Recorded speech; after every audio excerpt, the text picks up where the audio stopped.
یہ دنیا ختم نہیں ہوگی جب تک کہ عرب پر میرے اہل بیت میں سے ایک شخص کی حکومت قائم نہ ہو. اور آپ کو معلوم ہے کہ آج تک عرب پر حضور کے اہل بیت کی کوئی حکومت قائم نہیں ہوئی. اور جب قائم ہوئی بھی تھی حضرت علی کو اگر شمار کیا جائے تو حضرت علی کی بھی حکومت منعقد نہیں ہوئی، پورے عالم اسلام پر ان کی حکومت نہیں تھی، اس لیے کہ شام اور مصر دونوں صوبے جو ہیں انہوں نے ان کی اطاعت قبول نہیں کی تھی. اب 15ویں صدی میں ہم ہیں. اب ایک بات میں کہہ رہا ہوں اور وہ میری ذاتی رائے ہے، گمان اندازہ اس میں مجھ سے اختلاف کرنے کا ہر ایک کو حق ہے. میرے نزدیک 15ویں صدی ہجری اب مجدد کامل الامام المہدی سلسلہ تجدید خلافت کی آخری کڑی کے ظہور کا وقت ہے. اس میں مجھے ایک تو قرآن مجید سے اشارہ ملا ہے، اشارہ ہے، میں اسے تفسیر نہیں کہتا. میرے نزدیک قرآن مجید میں چند آیتیں سورہ مدثر کی اور چند آیتیں سورہ انشقاق کی بڑی عجیب ہے. سورہ مدثر کی آیات میں حضور کی آمد کا نقشہ کھینچا گیا ہے. کلا والقمر واللیل اذ ادبر والصبح اذا اسفر انہا لإحدی الکبر نذیرا للبشر لمن شاء منکم ان یتقدم او یتأخر. نہیں، قسم ہے چاند کی. کلا والقمر واللیل اذ ادبر، اور رات کی جبکہ وہ پیٹھ موڑ لے جانے لگے اور صبح کی جبکہ وہ روشن ہو جائے. حضور سے پہلے 600 برس ایسے گزرے ہیں دنیا میں کہ نبوت کا سورج نہیں تھا، بس چاند جیسے مستعار روشنی چاند کی ہوتی ہے تو سابقہ انبیاء کی مستعار روشنی تو کوئی دنیا میں تھی، دھندلی دھندلی جیسی چاند کی ہوتی ہے، لیکن وہ سورج نہیں تھا. لیکن اب وہ رات ختم ہو رہی ہے، وہ لیل اذ ادبر جا رہی ہے. محمد صلی اللہ علیہ وسلم کا سورج، یہ شمس نبوت و رسالت طلوع ہو گیا. والصبح اذا اسفر انہا لإحدی الکبر.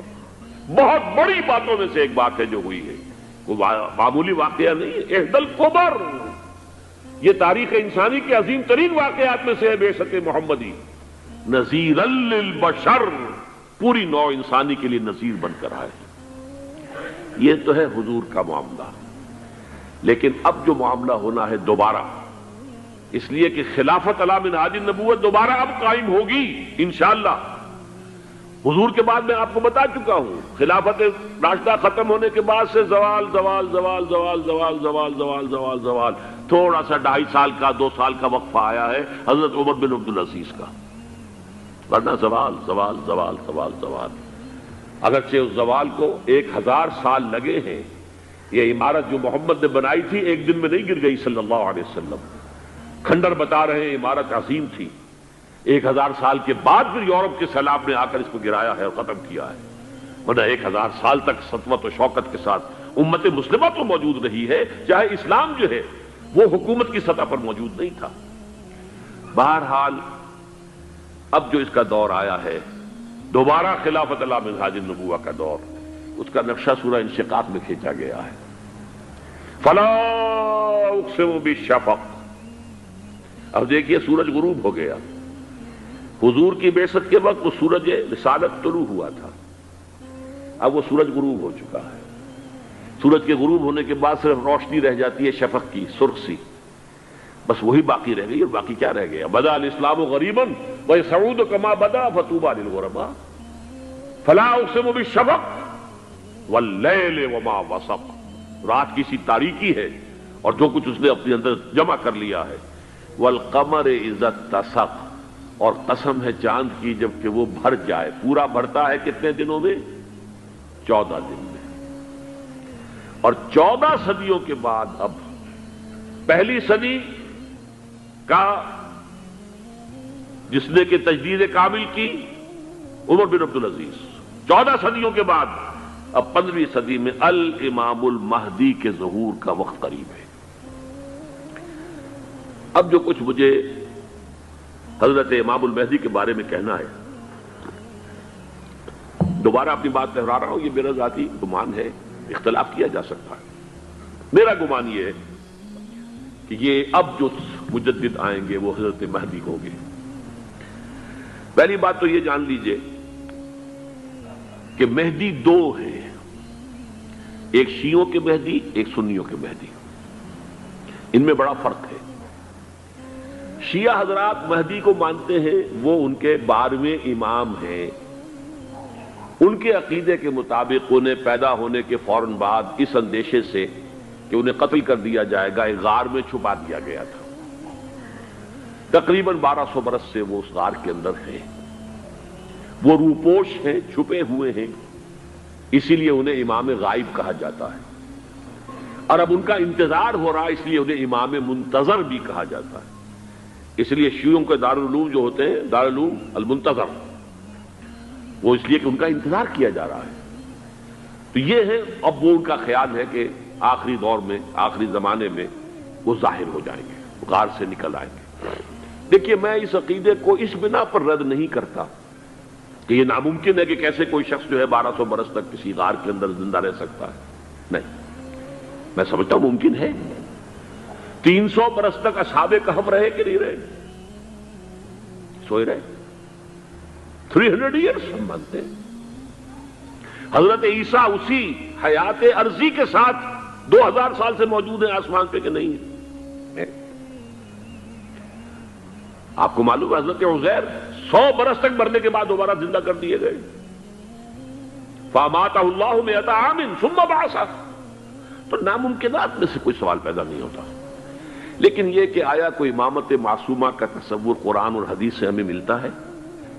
پھر یہ کیا یہ موروثی امامت کہ حضرت علی کی نسل جو حضرت فاطمہ سے چلی ہے اسی میں یہ امامت ہوگی؟ اس کے لیے ہمارے پاس کوئی دلیل نہیں ہے، ہم اس کو تسلیم نہیں کرتے۔ ہم تو سمجھتے ہیں کہ معصومیت ختم ہو گئی محمد الرسول اللہ صلی اللہ علیہ وسلم پر، خاتم المعصومین ہے محمد الرسول اللہ۔ اب ان کے بعد تو اجتہاد ہے اور خلافت ہے، عام معاملات میں اجتہاد ہوگا، نظام خلافت کا ہوگا۔ تو ہمارے نزدیک جو میں جس مہدی کا نام لے رہا ہوں وہ مہدی ہے جو ایک مجدد ہوں گے، جیسے کہ مجددین کے نام میں نے آپ کو گنوائے ہیں، مجدد الفسانی ہو، شاہ ولی اللہ ہو، سید احمد بریلوی ہو، شیخ الہند ہو، ایک ہوں گے انسان جو پیدا ہوں گے انسانوں کی طرح عام طور پر اپنی عمر کو، پختگی کو پہنچیں گے، پھر وہ سامنے آئیں گے منظر پر، پھر وہ کام کریں گے، قیادت کریں گے، عرب میں ان کا ظہور ہوگا۔ دوسری بات یہ نوٹ کر لیجئے حضرت مہدی کے بارے میں،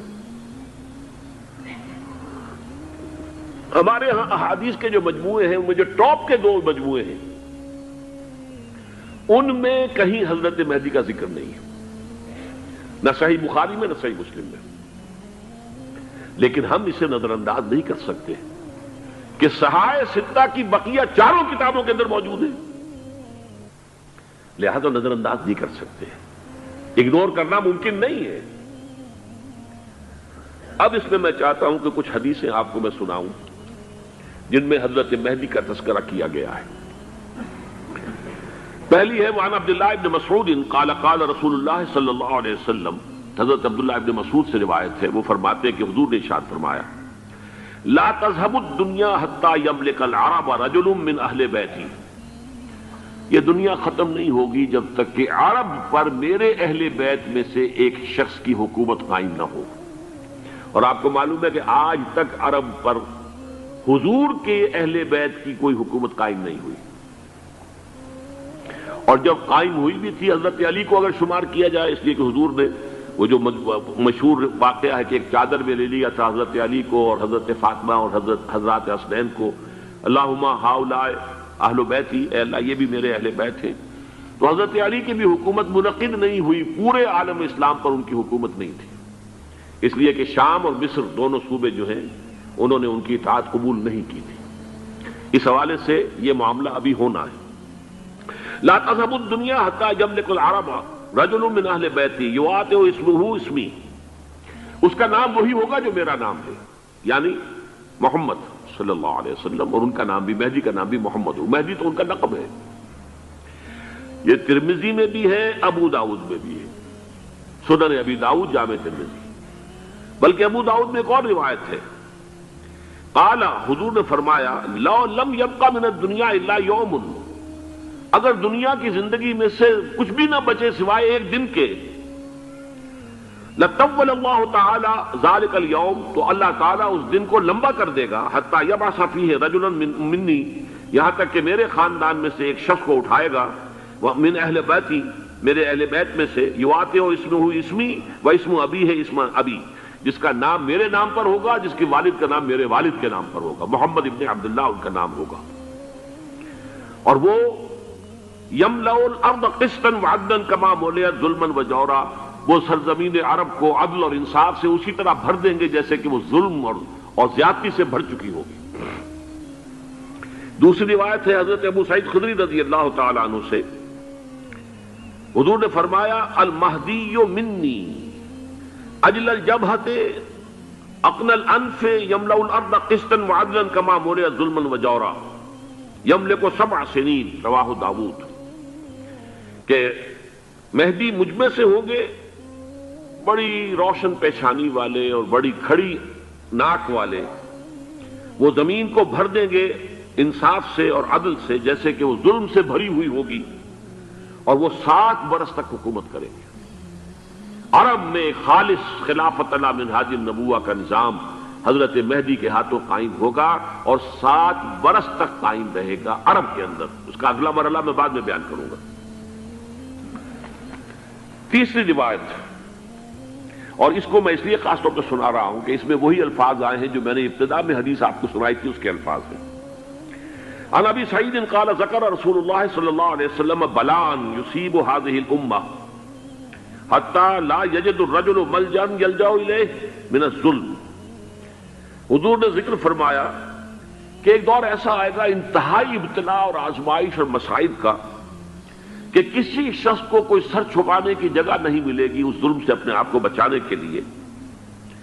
فَيَبْعَثُ اللَّهُ رَجُلًا مِنْ عِتْرَتِي وَأَهْلِ بَيْتِي، تو پھر اللہ میرے خاندان میں سے، میرے اہل بیت میں سے اٹھائے گا ایک شخص کو، فَيَمْلَأُ بِهِ الْأَرْضَ قِسْطًا وَعَدْلًا، اور اس کے ذریعے سے اللہ تعالیٰ زمین کو عدل و قسط سے بھر دے گا۔ يَرْضَى عَنْهُ سَاكِنُ السَّمَاءِ، یہ وہی الفاظ آ گئے، اب اس سے پھر راضی ہو جائیں گے آسمانوں میں رہنے والے بھی، وَسَاكِنُ الْأَرْضِ، اور زمین میں رہنے والے بھی۔ لا تدع السماء من قطرها شيئا الا ثبته، آسمان اپنا ایک قطرہ بھی نہیں روکے گا مگر یہ کہ اس کو زمین کے اوپر نثار کر دے گا، بارش کی شکل میں گرا دے گا۔ ولا تدع الارض من نباتها شيئا الا اخرجته، اور زمین اپنی پیداوار میں سے کوئی شے نہیں چھپائے گی، نہیں روکے گی مگر اس کو ظاہر کر دے گی۔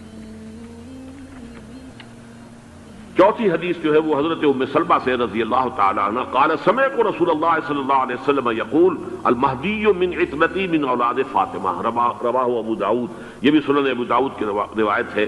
حضور نے فرمایا مہدی میرے خاندان سے، میرے اہل بیت سے ہوں گے، یعنی اولاد فاطمہ میں سے، اور تفسیر اس کی آتی ہے کہ حضرت حسن کی اولاد میں سے ہوں گے۔ پانچویں حدیث میں آپ کو سنا رہا ہوں، اور اس میں ایک عجیب مشابہت آپ کے سامنے آئے گی حضرت عمر بن عبدالعزیز کے ساتھ، یہ اول اور آخری کڑی کے درمیان مشابہت۔ عن علی رضی اللہ تعالی عنہ، یہ حدیث جو ہے مسند احمد ابن حنبل میں بھی ہے اور سنن ابن ماجہ میں بھی ہے۔ قال قال رسول اللہ صلی اللہ علیہ وسلم المہدی منا اہل البیت یصلح اللہ فی لیلۃ، مہدی ہم میں سے ہوں گے، ہمارے اہل بیت میں سے، اور اللہ ایک ہی رات میں ان کی اصلاح کر دے گا۔ یعنی وہ پہلے سے کوئی زیادہ روحانی یا دینی کوئی اس طرح کی شخصیت نہیں ہوں گے، لیکن ایک ہی رات میں اللہ تعالیٰ ان کی سیرت و کردار کے اندر انقلاب عظیم برپا کر دے گا۔ جیسے کہ میں نے عرض کیا تھا آپ سے کہ عمر بن عبدالعزیز کی زندگی میں انقلاب عظیم آیا ہے، خلافت کا بوجھ پڑتے ہی کہاں وہ خوش باش اور خوش لباس اور خوش خوراک، وہ شہزادہ ٹھاٹ باٹ والا، جاگیر والا، گورنر کا بیٹا اور خود گورنر، اور کہاں یہ کہ اس کی وہ درویشی جو میرے نزدیک واللہ عالم ڈرتے ڈرتے کہہ رہا ہوں، میرے نزدیک وہ حضرت ابو بکر، حضرت عمر اور حضرت علی کی درویشی کو بھی مات دے گئی۔ لیکن کنٹراسٹ بہت شدید ہے، وہاں جو بھی کچھ تھا وہ تدریجاً آیا تھا، ہوتے ہوتے ہوتے ایک انتہا، اور یہاں سڈن آیا۔ چھٹی حدیث عن انس سمعت رسول اللہ صلی اللہ علیہ وسلم یقول نحن ولد عبد المطلب سعادت اہل الجنہ، ہم عبد المطلب کی جو اولاد ہیں اور نسل ہیں، ہم جنت کے سردار ہیں۔ اور پھر آپ نے نام گنوائے ہیں، انا وحمزۃ وعلی وجعفر والحسن والحسین والمہدی، میں خود اور حضرت حمزہ بنو عبد المطلب میں سے، عبد المطلب کے بیٹے، اور علی اور جعفر حضرت علی کے بھائی جعفر طیار، اور حسن اور حسین حضرت فاطمہ کے لخت جگر حضرت علی کے بیٹے، والمہدی، اور آخر میں جا کر پھر مہدی۔ اب میں آپ کو ایک حدیث سنانے چلا ہوں جس میں ایک عجیب نقشہ سامنے آتا ہے کہ یہ مہدی جب ظاہر ہوں گے تو کس طور سے ظاہر ہوں گے، ان کے ظہور کی کیفیت کیا ہوگی، کیف یظہر۔ یہ روایت ہے حضرت ام سلمہ سے رضی اللہ تعالی عنہا، حضور کی زوجہ محترمہ ہیں، فرماتی ہیں ام سلمہ عن النبی صلی اللہ علیہ وسلم قال یکون اختلاف عند موت خلیفۃ، موت خلیفۃ، حضور نے فرمایا ایک خلیفہ کی موت پر اختلاف واقع ہو جائے گا، خانہ جنگی ہو جائے گی۔ فَيَخْرُجُ رَجُلٌ مِّنْ أَهْلِ الْمَدِينَةِ حَارِبًا إِلَىٰ مَكَّةَ، پھر مدینے کے لوگوں میں سے ایک شخص نکلے گا، بھاگے گا اور جا کر پناہ لے گا اور چھپ جائے گا مکے میں۔ فَيَأْتِيهِ نَاسٌ مِّنْ أَهْلِ مَكَّةِ، پھر اس کے پاس آئیں گے اہل مکہ، مکہ کے لوگ، فَيُخْرِجُونَهُ، اور اسے نکالیں گے، جہاں وہ چھپے ہوئے ہوں گے وہاں سے نکالیں گے، وَهُوَ كَارِهٌ، اور وہ بالکل اس کو پسند نہیں کر رہے ہوں گے، نہ وہ خواہش مند ہوں گے کہ ان کے وہ ہاتھ پر بیعت کی جائے، نہ وہ یہ چاہیں گے کہ وہ میدان میں آئیں اور ان کو جو ہے اپنا لیڈر مانا جائے، وَهُوَ كَارِهٌ فَيُبَايِعُونَهُ بَيْنَ الرُّكْنِ وَالْمَقَامِ، لیکن لوگ جو ہے پھر اصرار کے ساتھ ان کے ہاتھ پر بیعت کریں گے رکن اور مقام کے درمیان۔ رکن وہ کونا ہے خانہ کعبہ کا جس میں حجر اسود لگا ہوا ہے، اور مقام ابراہیم جو ہے، ان دونوں کے مابین جو یہ علاقہ ہے یہاں پر وہ بیعت ہوگی۔ وَيُبْعَثُ إِلَيْهِ بَعْثٌ مِّنَ الشَّامِ، ان کے خلاف ایک لشکر بھیجا جائے گا شام سے۔ نہیں کہا جا سکتا کہ باسی حکومت اس وقت کی جو ہے اس کی طرف سے کوئی مسئلہ اس طرح کا اٹھ کھڑا ہو، اس لیے کہ ابھی تو بہرحال باسی حکومت وہاں ہے۔ فَيُخْسَفُ بِهِمُ بِالْبَيْضَاءِ بَيْنَ مَكَّةَ وَالْمَدِينَةِ، لیکن اللہ تعالیٰ اس لشکر کو مکے اور مدینے کے درمیان وادی بیضاء میں دھسا دے گا، زمین کے اندر پورے کے پورے لشکر کو۔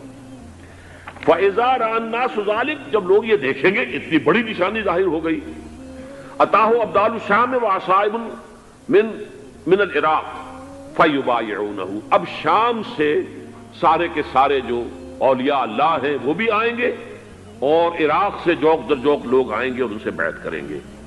وَيَعْمَلُ فِي النَّاسِ بِسُنَّةِ نَبِيِّهِمْ، پھر وہ عمل کریں گے لوگوں کے مابین، حکومت کریں گے اپنے نبی کی سنت کے مطابق۔ وَيُلْقِي الْإِسْلَامُ بِجَرَانِهِ، اور اسلام اپنی گردن زمین پر ٹکا دے گا۔ وَالْأَرْض فِي الْأَرْض، زمین میں۔ فَيَلْبَسُ 7 سنین، پھر وہ 70 برس تک حکمران رہیں، 7 برس تک حکمران رہیں گے۔ ثم یتوفا، پھر ان کا انتقال ہوگا۔ ویصلی علیہ المسلمون، اور مسلمان ان پر نماز پڑھیں گے۔ یہ جو میں نے آپ کے سامنے نقشہ کھینچا ہے، اس سے اب میں ایک نتیجہ نکالتا ہوں، اسے بھی میرا گمان کہیے، اختلاف بھی کر سکتے ہیں آپ، اگر اس کو وزنی سمجھے تو قبول بھی کر سکتے ہیں۔ وہ یہ ہے کہ میرے نزدیک شاہ فہد کے انتقال پر لا محالہ یہ صورتحال پیدا ہو جائے۔ ولی عہد وہاں ہے عبداللہ بن عبدالعزیز، امریکہ کو وہ پسند نہیں کرتے اور امریکہ انہیں پسند نہیں کرتا، یہ بالکل تشتس بام ہے۔ امریکہ نے لازماً جس طریقے سے اپنے پنجے گاڑے ہیں سعودی عرب کے اندر، اپنا فوجی اڈا بنایا ہے، تو آسانی کے ساتھ وہاں سے اپنے پنجے ہٹانے کے لیے تیار نہیں۔ ایک حدیث میں آتا ہے قرن الشیطان، نجد سے شیطان کا سینگ برآمد ہوگا، وہ شیطان کا سینگ ہے، جو میزائل وہاں پر لگے ہوئے ہوں گے اس وقت، در حقیقت وہ سارے کے سارے جو ہیں وہ شیطان کے سینگ ہیں۔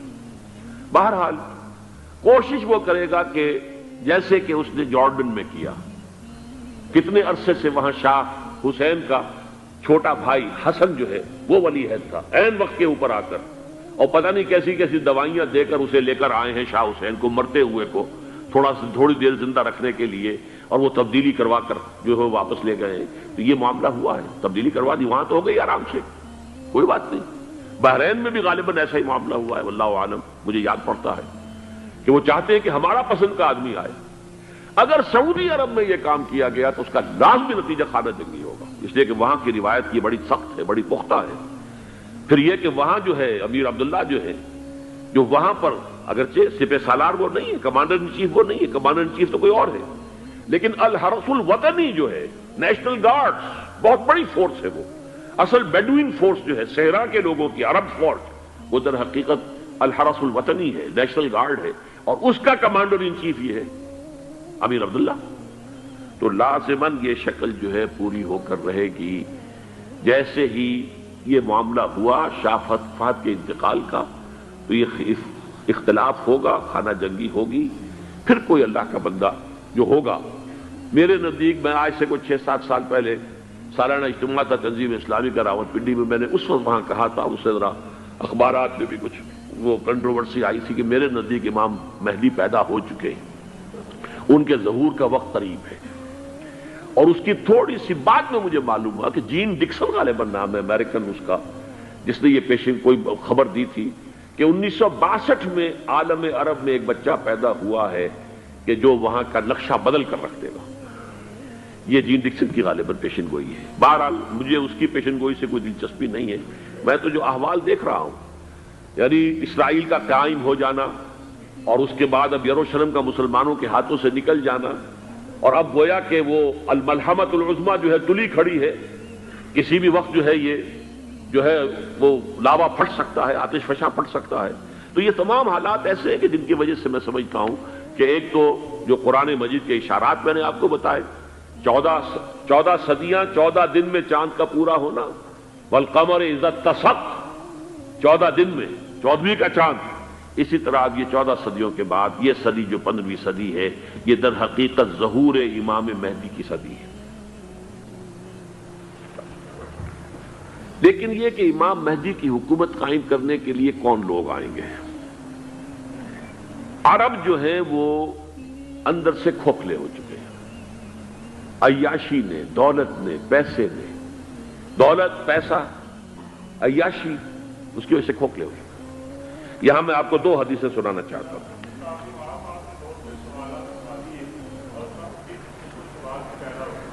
بہت سے ہو گئے, آپ اطمینان سے تشریف رکھیے.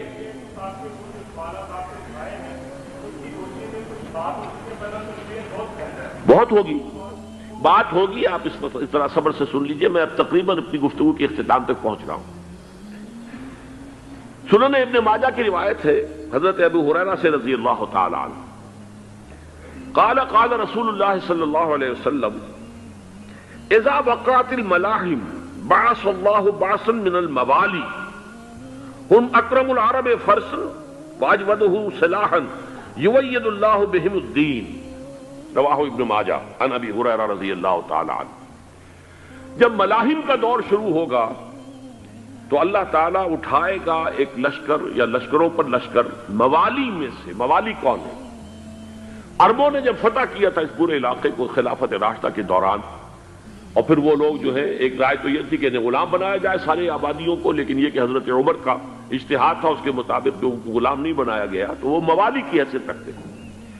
عربوں میں دم نہیں ہے, موالی میں سے لشکر اٹھیں گے کہ جو در حقیقت حضرت مہدی کی حکومت کو قائم کریں گے.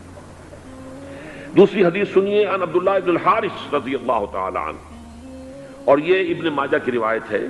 قال قال رسول اللہ صلی اللہ علیہ وسلم یخرج ناس من المشرق فیوطئون للمہدی یعنی سلطانی. لشکر نکلیں گے, لوگ آئیں گے مشرق سے, اور وہ حضرت مہدی کی حکومت کو جمائیں گے اور قائم کریں گے. اب ذرا نوٹ کیجئے کہ جزیرہ نماء عرب کے مشرق میں کون سے ملک ہیں؟ 3: ایران, افغانستان, پاکستان. یہ 3 سالڈ مسلم ممالک, مسلم آبادی اکثریت. ویسے تو یہ کہ آگے ہندوستان میں 20 کروڑ مسلمان ہیں, لیکن وہ 20 کروڑ جو ہے وہ تو 80 کروڑ کے اندر تحلیل ہو جاتے ہیں غیر مسلموں میں. لیکن یہاں جو معاملہ ہے یہ غالب اکثریت کے. ان میں سے ایران کا معاملہ جہاں تک ہے نمبر 1 یہ کہ وہ شیعہ عقائد کے حصار میں بند ہے, اس سے ادھر ادھر ہونا اس کے لیے ممکن نہیں. حدیث میں یہ بھی آتا کہ اصفہان سے 70,000 یہودی دجال کا ساتھ دیں گے. لیکن بہرحال خراسان ایک صوبہ ہے افغانستان کا اس وقت بھی شمال مشرقی کونے میں. مجھے امید ہے وہاں سے خیر کی، کیونکہ خراسان کا لفظ وہاں پہ شامل ہے. اور حضور کی حدیث میں بعد میں آپ کو سناؤں گا کہ خراسان سے فوجیں چلیں گی جو یروشلم کو دوبارہ حاصل کریں گی، فتح کریں گی. جیسے پہلے یروشلم کھویا عربوں نے تھا، دوبارہ حاصل کیا تھا کرد نے، کرد خون صلاح الدین ایوبی رحمت اللہ علیہ، ایسے اب پھر عربوں نے کھویا ہے. لیکن لینے والے خراسان سے لشکر آئیں گے. یخرج من خراسان رایات سود لا یردھا شیء حتی تنصب بإیلیا. خراسان کے علاقے سے کالے علم لے کر لشکر چلیں گے جن کے رخ کو کوئی موڑ نہیں سکے گا جب تک کہ وہ جا کر یروشلم میں نصب نہ ہو جائے. اس کے بعد نام آتا ہے پاکستان کا. یہ ہے میری اور آپ کی داستان، اور یہ ہے سبب جس کی وجہ سے کہ میں آپ سے یہ گفتگو کر رہا ہوں. اصل میں تو کس لیے؟ محض ایک علمی استفادہ، محض اپنی بات آراء کو ظاہر کرنے کا شوق نہیں، بلکہ یہ کہ اپنی ذمہ داری ہم پہچانیں کہ ہم کس مقام پر کھڑے ہیں.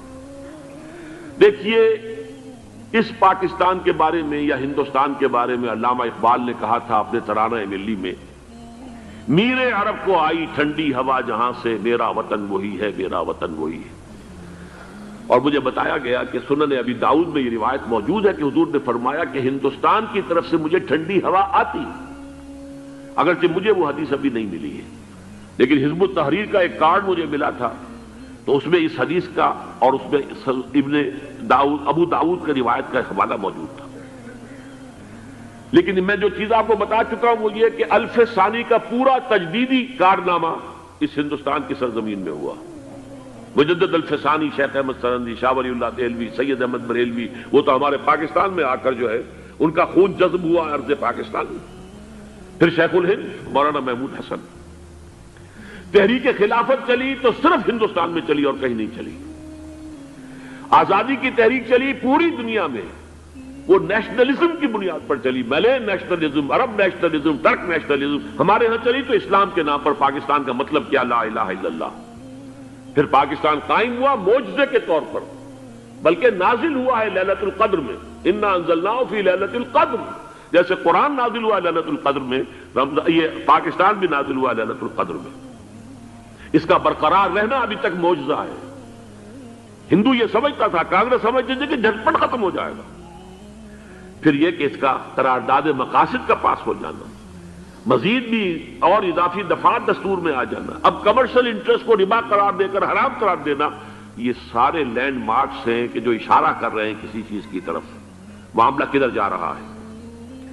پھر یہ کہ یہ جو 14ویں صدی کے مجدد تھے شیخ الہند، اس کے بعد سے کچھ ایسی شخصیتیں عظیم پیدا ہوئی ہیں ہند میں جن کو میں سمجھتا ہوں کہ 14ویں صدی کے مجدد اور 15ویں صدی کے مجدد کے درمیان، یہ 15ویں صدی کے مجدد کی راہ کو سیدھا کرنے والے، جیسے کہ حضرت یحییٰ نے کہا تھا میں تو آنے والے کا راستہ سیدھا کر رہا ہوں حضرت عیسیٰ کے لیے، ایسے ہی 15ویں صدی کے لیے امام مہدی کے لیے راستہ صاف کرنے والے سب سے پہلے علامہ اقبال، جنہوں نے اسلام کا تصور دین کی حیثیت سے دوبارہ زندہ کیا ہے، ورنہ اسلام ایک مذہب کی شکل اختیار کر چکا تھا. پھر مولانا مودودی، مولانا ابوالکلام آزاد حکومت الہیہ کے نعرے کے ساتھ میدان میں آئے. یہ اقبال نے جو تصور پیش کیا تھا اس پر عملی جدوجہد کے لیے حزب اللہ قائم ہوئی. نوٹ کر لیجئے 11 برس کا فرق ہے عمر کا علامہ اقبال کے اور ابوالکلام کے. اور 1913 میں جب حزب اللہ قائم کی ہے اس وقت علامہ اقبال کی ملی شاعری اپنے عروج کو پہنچ چکی تھی. پھر یہ کہ علامہ اقبال کے بعد تعمیل جو ہے اس کام کی وہ ابوالکلام نے کی، لیکن روایتی علماء کی شدید مخالفت کی وجہ سے وہ بددل ہو کر چھوڑ گئے، کانگریس میں شامل ہو گئے، بساط جو ہے حزب اللہ کی انہوں نے لپیٹ دی. پھر مولانا مودودی آئے، انہوں نے وہ ڈور جو ہے اس کا سرا تھاما، جماعت اسلامی قائم کی حکومت الہیہ ہی کے قیام کے لیے. اگرچہ میرے نزدیک یہ کہ وہ انتخابی اور ایک قومی سیاست کی ایک جماعت بن کر پاکستان میں جو ہے دلدل میں پھنس گئی ہے، اب ہم اس کی کوشش کر رہے ہیں تنظیم اسلامی اور یہ تحریک خلافت جس کے تحت یہ جلسہ ہو رہا ہے. یہ ساری چیزیں وہ ہیں کہ آپ کو سوائے پاکستان کے اور کہیں نہیں ملیں گی پوری دنیا میں. معلوم ہوتا ہے کہ پاکستان کو بہت بڑا رول پلے کرنا ہے اس میں، اور اس کے ساتھ اب جمع کر لیجئے افغانستان کی عمارت افغانستان. اسلامی عمارت افغانستان قائم ہو چکی ہے. یہ پچھلے 20 سالوں میں جو کچھ وہاں ہوتا رہا ہے اس سے پہلے تصور نہیں ہو سکتا تھا. کابل جو ہے وہ تو جیسے پیرس کا تمدن تھا ویسے کابل کا تھا. وہی لباس، وہی سکرٹس. یہاں جب آئے تھے شاہ ظاہر شاہ سرکاری دورے پر تو ان کی جو ملکہ صاحبہ تھی ان کے ساتھ وہ سکرٹ میں ملبوس تھی. کابل جو ہے وہ بالکل ایک پیرس کی طرح کا شہر تھا. آج کابل جو ہے جا کر دیکھیے. علامہ اقبال کے فرزند بھی دیکھ کر آئے ہیں تو اگرچہ وہ خود میں سمجھتا ہوں کہ خاصے انہیں آپ لبرل کہیں، آزاد خیال کہیں، لیکن اس درجے متاثر ہو کر آئے تھے کہ انہوں نے یہ کہا افغانستان میں جو میں نے حالات دیکھے ہیں کہ اگر 2-4 اور مسلمان ملکوں کے اندر یہ نظام قائم ہو جائے تو پوری دنیا مسلمان ہو جائے گی. یہ سب کچھ کیسے ہو رہا ہے؟ یہ آنے والے دور کی جھلکیاں ہیں. Coming events are casting their shadows before. یہ سب بتا رہے ہیں کہ پاکستان افغانستان کو مل کر اس میں کوئی عظیم رول پلے کرنا ہے. اور اس کے ضمن میں اب میں علامہ اقبال کے بارے میں آخری بات کہہ رہا ہوں. علامہ اقبال کے بارے میں عام یہ خیال ہے، انہوں نے اپنے خطبات میں مہدی کا اور نزول مسیح کا، حالانکہ میں کل پڑھ رہا تھا مولانا سعید احمد اکبر آبادی رحمۃ اللہ علیہ کا ایک مقالہ ان کا کہ علامہ اقبال نے ابن خلدون کے بارے میں یہ کہا ہے کہ مہدی کا اور نزول عیسیٰ کا دونوں کا انہوں نے انکار کیا ہے. حالانکہ ابن خلدون نے نزول عیسیٰ کا انکار نہیں کیا، صرف مہدی کا انکار کیا ہے. بہرحال علامہ اقبال نے خطبات میں انکار کیا ہے. لیکن یہ کہ اپنی شاعری کے اندر میں چیلنج کرتا ہوں کسی بڑے سے بڑے اقبال شناس کو، ان کا یہ شعر ذرا سنیے. خضر وقت از خلوت دشت حجاز آید بروں، کارواں زی وادی دور و دراز آید بروں. خضر وقت، امام وقت، رہنمائے وقت، قائد وقت، خلوت دشت حجاز، حجاز کی صحرا کی کسی خلوت گزینی سے نکل کر باہر آئیں گے. میں حیران ہوتا ہوں علامہ کے اس فکر پر اور اس مصرے پر. یہاں انہوں نے شیعہ اور سنی دونوں کے کانسیپٹ جمع کر دیے. شیعہ کا کانسیپٹ یہ چھپے ہوئے کسی غار میں وہاں سے برآمد ہوں گے، اور ہمارا کانسیپٹ میں ام سلمہ رضی اللہ تعالیٰ عنہ کی حدیث سنا چکا، چھپے ہوئے ہوں گے وہ وہاں پر، مدینے سے نکل کر آ کر مکے میں چھپ جائیں گے. اس خانہ جنگی کی حالت میں لوگ ان کی طرف دیکھ رہے ہوں گے، سوچتے ہوں گے انہیں میدان میں آنا چاہیے، کوئی پارٹ پلے کرنا چاہیے، امت کی رہنمائی کرنی چاہیے. لیکن وہ چھپیں گے، وہ کارے ہوں گے، وہ اس ذمہ داری کو قبول نہیں کرنا چاہیں گے، جا کے چھپ جائیں گے مکے میں. وہاں سے مکے والے انہیں نکالیں گے اور وہ کارے ہوں گے، انہیں بالکل یہ پسند نہیں ہوگا کہ یہ ذمہ داری اٹھائیں. تو خضر وقت از خلوت دشت حجاز آید بروں، کارواں زی وادی دور و دراز آید بروں. کارواں جو چلے گا ان کی مدد کے لیے اس وادی دور و دراز، اس عظیم وادی دور و دراز، یہ وادی سندھ ہے. وادی سندھ جو ہے ہم سمجھتے ہیں کہ صرف یہ پاکستان اور پنجاب جو ہے یہ اس میں شامل ہے. سندھ اور پنجاب نہیں، افغانستان کا پورا مشرقی علاقہ اس میں شامل ہے. جیسے دریائے جیلم سندھ میں جا رہا ہے، جیسے دریائے گلگت سندھ میں آ کر ملتا ہے، جیسے دریائے چناب اور راوی اور جیلم اور یہ سب جا رہے ہیں اور آ رہے ہیں، اسی طرح دریائے کابل کہاں سے آ رہا ہے، دریائے گومل کہاں سے آ رہا ہے، ٹوچی کہاں سے آ رہا ہے. یہ سارا جو ہے ڈرین جو ہو رہا ہے، ایسٹرن جو ہے پارٹ آف افغانستان، یہ سب وادی ہے. اس وادی کے یہ دو حصے ہیں. ایک حصہ جو ہے یہ ادھر پاکستان میں ہے اور اسی وادی کا دوسرا حصہ جو ہے وہ افغانستان میں ہے. کارواں زی وادی دور و دراز آیت بروں، کارواں چلے گا یہاں سے. یخرج ناس من المشرق یؤتون للمہدی یعنی سلطان ہی، مشرق سے فوجیں چلیں گی کہ جو مہدی کی حکومت قائم کریں گی. اور یخرج من خراسان رایات و سود، اور خراسان سے سیاہ پرچم چلیں گے کہ جن کا رخ کوئی موڑ نہیں سکے گا، حتیٰ تنصب بیلیا، یہاں تک کہ وہ جا کر یروشلم کے اندر نصب ہو جائیں گے. حضرات، میں ایک میری گفتگو کا حصہ باقی تھا لیکن میں اسے چھوڑ رہا ہوں، اس لیے کہ گلوبلائزیشن جو اس کی ہوگی، جو خلافت علی منہاج النبوہ کی تجرید کامل حضرت مہدی کے ہاتھوں عرب میں ہوگی، اس سے پہلے اس کے لیے محنت، کوشش، جد و جہد پاکستان اور افغانستان میں ہو چکی ہوگی جو اسے سپورٹ کرے گی اور وہاں جا کر حکومت قائم کرے گی. اس کے بعد گلوبلائزیشن کا جو مرحلہ اس کا ہے وہ حضرت مہدی کے ہاتھوں نہیں ہے، وہ حضرت عیسیٰ ابن مریم ان کے نزول کے بعد ہے، جن کے نزول کے بعد دجال کا خاتمہ ہوگا اور یہودیوں کا استحصال ہوگا مسلمانوں پر بھی بڑی تکالیف عربوں پر آئیں گی، شدائد آئیں گے، لیکن یہ وہ میں حصہ جو اپنی گفتگو کا آج چھوڑ رہا ہوں اس لیے کہ میں دیکھ رہا ہوں کہ بعض حضرات کا صبر کا پیمانہ اب لبریز ہو رہا ہے۔ تو حقیقت ہے میں صرف احساس ہوں، تو سمندر میں بھٹکی ہوئی پیاس ہوں۔